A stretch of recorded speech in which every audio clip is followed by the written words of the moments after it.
الحمد للہ رب العالمین والصلاة والسلام علی اشرف الانبیاء والمرسلین وعلی آلہ واصحابہ اجمعین۔ عالی مرتبت سامعین و ناظرین، السلام علیکم ورحمۃ اللہ وبرکاتہ۔ موسم رحمت ماہ سیام رمضان المبارک اپنی تمام تر رعنائیوں کے ساتھ جلوہ گر ہوا۔ میں اس پر آپ سب کو بصمیم قلب مبارکباد پیش کرتا ہوں۔ بارگاہ ازدی میں دعا ہے کہ اس مہینے کی برکتیں سمیٹنے کی ہمیں توفیقات ارزانی ہوں۔ یہ ماہ مبارک اپنے دامن میں اتنی برکتیں لے کر جلوہ گر ہوا ہے کہ ہمارے سارے گناہوں کو مٹانے کا ذریعہ ہو سکتا ہے، ہمارے باطن کی روشنی کا ساماں کرتا ہے اور ہمارے اندر کے سارے اندھیروں کو، ظلمتوں کو روشنیوں اور اجالوں میں بدلنے کی توانائی اور طاقت رکھتا ہے۔ اللہ تعالیٰ جل شانہ نے اس ماہ مبارک کو ہمارے لیے بہت ساری برکتیں اور رحمتیں دے کر جلوہ گر کیا،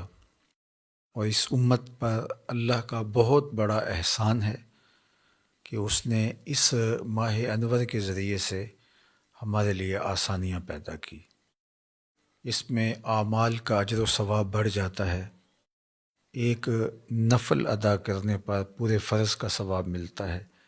اور ایک فرض کی ادائیگی پر اللہ 70 فرائض کا ثواب عطا فرماتا ہے۔ مومن کا رزق بڑھ جاتا ہے، توفیقات میں برکتیں اور اضافے ہوتے ہیں، اور اللہ جل شانہ اپنی رحمتوں کے در کشادہ فرما دیتا ہے۔ خوش نصیب ہیں وہ لوگ جو اس ماہ منور میں اللہ جل شانہ کے دین سے جڑ کر، کتاب رحمت قرآن مجید کی تلاوت سے جڑ کے اور اعمال خیر کے ذریعے سے اللہ کی قربت کے ساماں کرتے ہیں۔ اور اس سے بڑا بد نصیب کوئی نہیں ہے جو ایسے مبارک مہینوں میں بھی محروم رہ جاتا ہے۔ میرے اور آپ کے اندر کو اجاڑنے کے لیے ہمارا اپنا نفس ہی کافی ہے، لیکن اس پر مستضاد شیاطین ہیں جو ہمیں ہر وقت ورغلاتے رہتے ہیں اور جادہ مستقیم سے دور کرنے کے لیے جد و جہد میں مصروف رہتے ہیں۔ ان کی بھرپور کوشش ہوتی ہے کہ ہم اپنے رب سے دور ہٹ جائیں، اس کی قربت سے محروم ہوں، گناہوں کی دلدل میں پھنس جائیں اور اپنی خواہشات کے غلام ہو کر کے زندگی بسر کریں۔ ماہ سیام کی من جملہ برکتوں میں سے ایک برکت یہ ہے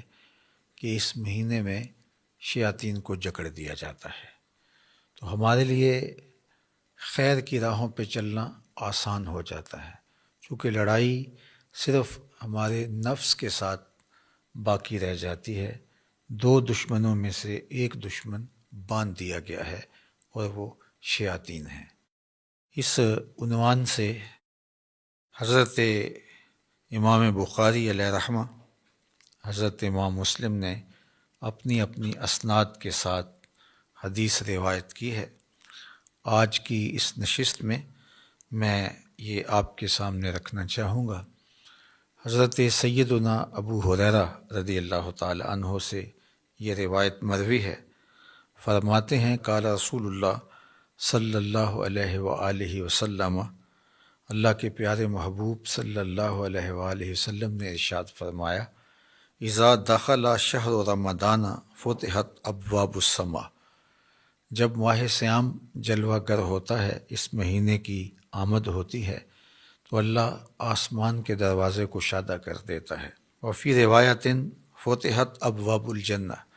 ایک روایت کے لفظ یہ ہیں کہ جنت کے دروازے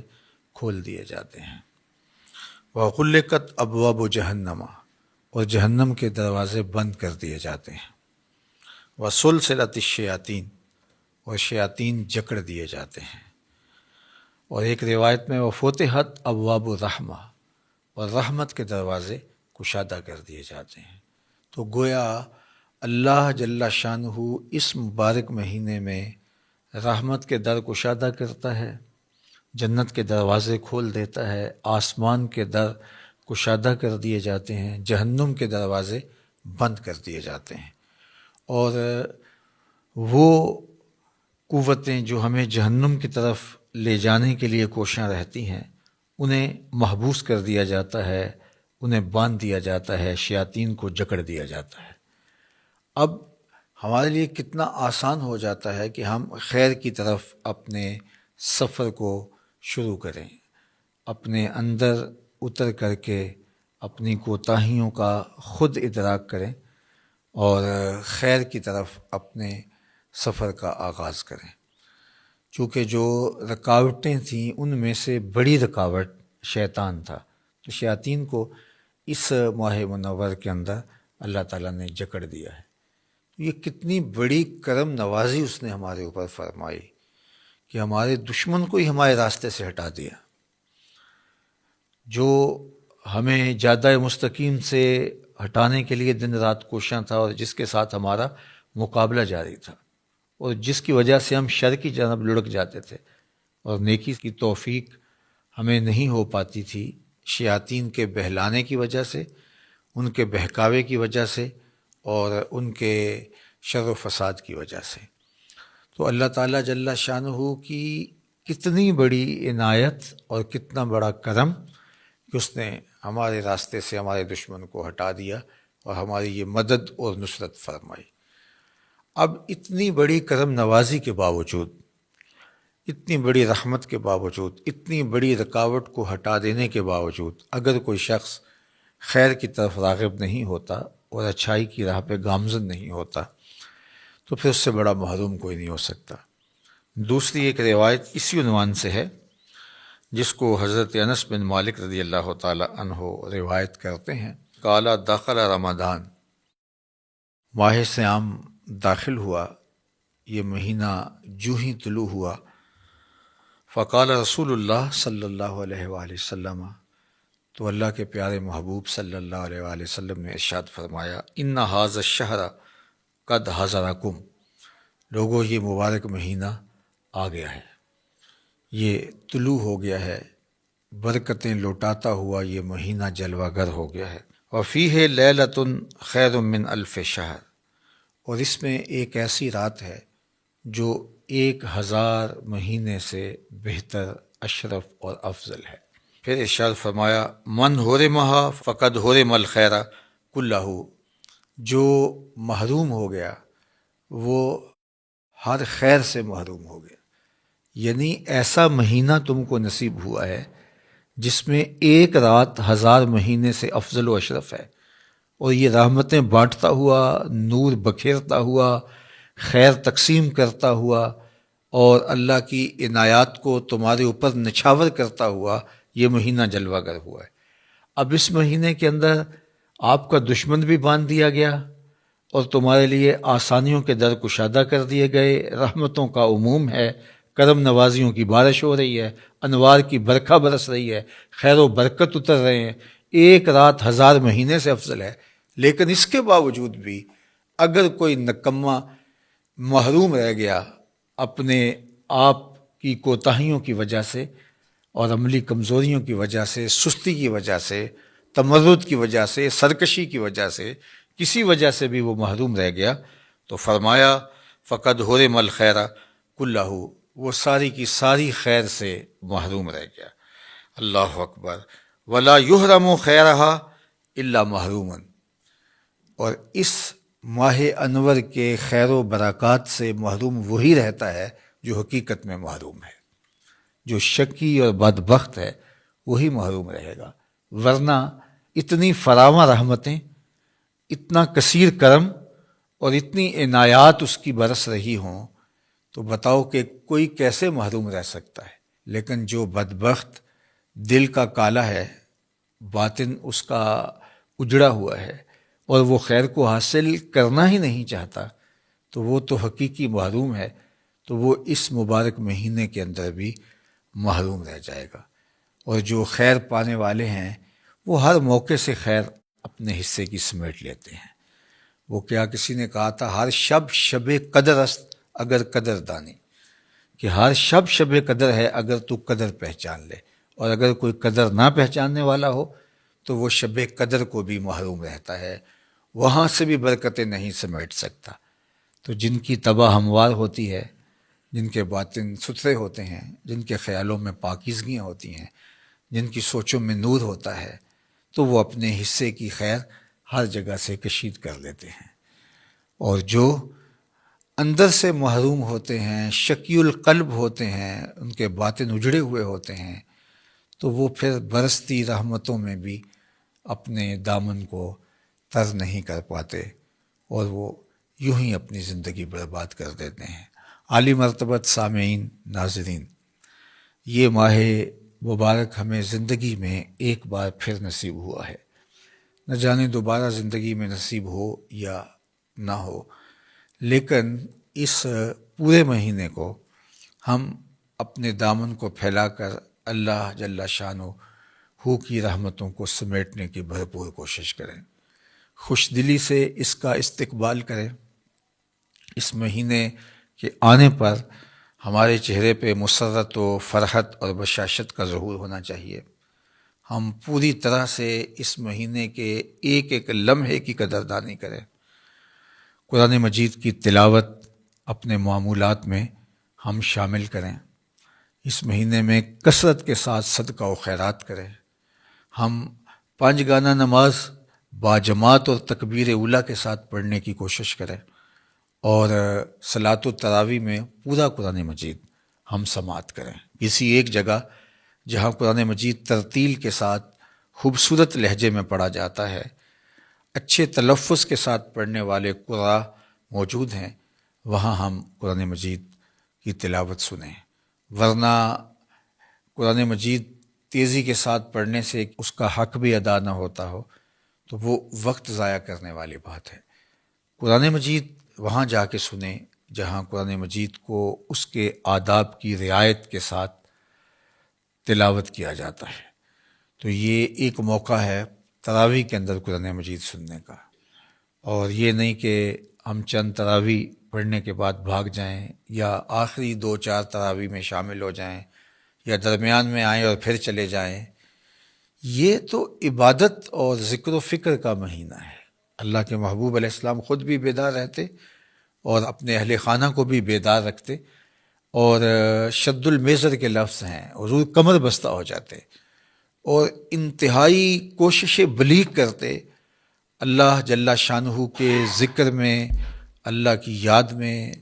قرآن مجید کی تلاوت میں اور دیگر اعمال خیر میں۔ تو ہمیں اس مہینے میں خاص طور پہ اللہ تعالیٰ جل شانہ کی رحمتوں کو سمیٹنے کے لیے بھرپور سعی کرنی چاہیے، اپنے بچوں کو بھی ترغیب دینی چاہیے۔ گھروں کے اندر وہ امور جن کے ذریعے سے بچوں کی دلچسپی پیدا ہوتی ہے، ان امور کو ہمیں بجا لانا چاہیے، شریعت کے دائرے میں ہوں، لیکن بچوں کی دلچسپی کے امور جو ان کے نفسیات کو دین کے قریب کر سکیں، ایسے امور کا ہمیں اپنے گھروں کے اندر اہتمام کرنا چاہیے، اور ان کے اندر تشویق پیدا ہو، ان کو انگلی سے لگا کر کے مسجد کی طرف لے کر کے آئیں، افطار کے دسترخوان پہ بہت شوق کے ساتھ اور ادب کے ساتھ بیٹھیں، اور اسی طرح سحری کھانے کا لمحہ آئے تو سحری کے دسترخوان پر بھی درود شریف پڑھتے ہوئے، ذکر و اذکار کرتے ہوئے، اور بچوں کو اس موقع پر دین سکھاتے ہوئے ان کے دل میں رمضان المبارک کا احترام بھی پیدا ہو، اور رمضان المبارک کے گزارنے کے لیے اعمال خیر ساتھ بجا لانے کا شوق بھی پیدا ہو، اور اسی طرح ان کو صدقہ دینے کی عادت ڈالیں۔ اگرچہ آپ صدقہ خود بھی اپنے ہاتھ سے کریں، لیکن کچھ مقدار میں اپنے بچوں کو بھی آپ کچھ رقم دیں، وہ ضرورت مندوں کو، مدارس دینیہ کو، مساجد کو اور دیگر خیر کے کاموں کے اندر صرف کریں، تاکہ بچپن میں طبعاً ان کے اندر خیرات کا، صدقے کا، راہ خدا میں خرچ کرنے کا جذبہ پیدا ہو، اور یہ جذبہ پھر ساتھ ساتھ ان کے پروان چڑھتا چلا جائے گا۔ اور ماہ صیام کے اندر جو برکتیں اترتی ہیں، جو رحمتیں اس مہینے میں نازل ہوتی ہیں، ان کو سمیٹنے کا انہیں شوق دلائیں تاکہ وہ کثرت کے ساتھ ذکر و فکر میں لگ جائیں اور اس مہینے سے برکتیں سمیٹیں۔ میں اس موقع پر خاص طور پہ عرض کرنا چاہوں گا کہ یہ سوشل میڈیا کے اوپر ایک چھوٹی سی ویڈیو آپ نے بھی دیکھی ہوگی کہ یہاں فلسطین کے اندر ٹوٹے شکستہ مکانوں کے اوپر بھی اپنی استطاعت کے مطابق چراغاں کر کے اور جھنڈیاں لگا کے بچے جس خوشی کا، جس مسرت کا اور جس سرشاری کا اظہار کر رہے ہیں، تو یہ یقیناً دین کے ساتھ محبت اور دین کے ساتھ پیار کی دلیل ہے، اور اس ماہ صیام کے ساتھ ان کا باطنی تعلق جو ان کے والدین نے ان کو سکھایا۔ بہت سارے بچے ایسے ہیں کہ جن کے ماں باپ شہید ہو چکے ہیں، لیکن وہ آج ماہ صیام میں ان کی دی ہوئی تعلیم کے مطابق ماہ مبارک کا استقبال کر رہے ہیں، تو ان کی روحیں، ان کے ماں باپ کی روحیں، ان شہیدوں کی روحیں قبروں میں کتنی آسودہ ہو رہی ہوں گی کہ ہم جو نسل دے کے آئے ہیں، آنے والی نسل آج بھی دین کے اوپر اسی طرح کھڑی ہے، اور یہ ماحول کی تبدیلی اور یہ ٹوٹے مکان اور یہ شکستہ گلیاں اور یہ ملبے کے ڈھیر ان سے دین کی محبت نہیں چھین سکی۔ یہ دولت، یہ امارت، یہ غربت، یہ تو معروضی چیزیں ہیں، کبھی ہوں کبھی نہیں، لیکن یہ ماہ صیام کے ساتھ جو تعلق ہے یہ تو ہمارے ایمان کا حصہ ہے، یہ ہماری محبت ہے دین کے ساتھ اور اس کا ظہور ہے۔ تو مجھے قلبی طور پہ بہت فرحت ہوئی، اور دوسری جانب میں دیکھتا ہوں کہ ہم آسودہ ملکوں میں رہنے والے ہیں، ہزار پریشانیوں کے باوجود اگر ہم ان سے موازنہ کریں تو ہم آسودہ ماحول کے اندر اپنے رمضان کا آغاز کر رہے ہیں، اس مہینے کا آغاز کرنے جا رہے ہیں۔ تو ہم بھی بہت اچھے انداز سے اپنے بچوں کے اندر، اپنی نسلوں کے اندر اس کی تشویق پیدا کر جائیں، تاکہ ہم نہیں ہوں گے پھر ہماری نسلیں اس ماہ مبارک، اس ماہ نور کو یوں اس کا استقبال کر کے عقیدتوں کا اظہار کریں گی، اور رمضان المبارک صرف سحری افطاری تک ہی ہمارا محدود نہ رہ جائے، اور کھانے پینے کے امور تک ہی ہم ان کو محدود نہ رکھیں۔ اگرچہ یہ افطاری بھی برکت ہے، یہ سحری بھی برکت ہے، لیکن یہ یہاں تک محدود نہ رہ جائے، بلکہ اس میں قرآن مجید کی تلاوت، درود پاک کی کثرت اور دیگر امور خیر اور 5 گانا نماز کا شوق آپ خاص طور پہ اپنی اولاد کے اندر اس مہینے میں تھوڑی محنت کے ساتھ زیادہ پیدا کر سکتے ہیں۔ باقی ایام کے اندر بھی آپ کی اور میری ذمہ داری ہے بطور والد اور بطور والدہ کہ ہم اپنی نسلوں کے اندر دین کی محبت، نماز کی پابندی اور دیگر امور خیر کی بجا آوری کا شوق پیدا کریں۔ لیکن اگر ہم اپنا وہ کام جو ہمارے ذمہ عائد ہے اور واجب الادا ہے ہمارے ذمہ، تو اس کو ہم اس مہینے کے اندر تھوڑی محنت سے اس کا نتیجہ زیادہ حاصل کر سکتے ہیں۔ تو میں چاہوں گا کہ ہم اس مہینے میں محنت کے ساتھ اپنی اولاد کو خیر کے کاموں کی طرف آمادہ کریں۔ اللہ نے چاہا تو کل دوبارہ اسی وقت آپ سے ملاقات ہوگی، اور ہم ماہ صیام رمضان المبارک کے 29 دن آپ کے ساتھ یوں ہی رہیں گے، اور روزانہ اللہ کے محبوب علیہ السلام کی 2 یا 3 احادیث کا درس آپ کے سامنے مختصراً رکھیں گے۔ یہ اتنا زیادہ وقت نہیں ہوتا ہے، تو یہ تھوڑا وقت جو ہے اس میں کچھ چیزیں سیکھنے کو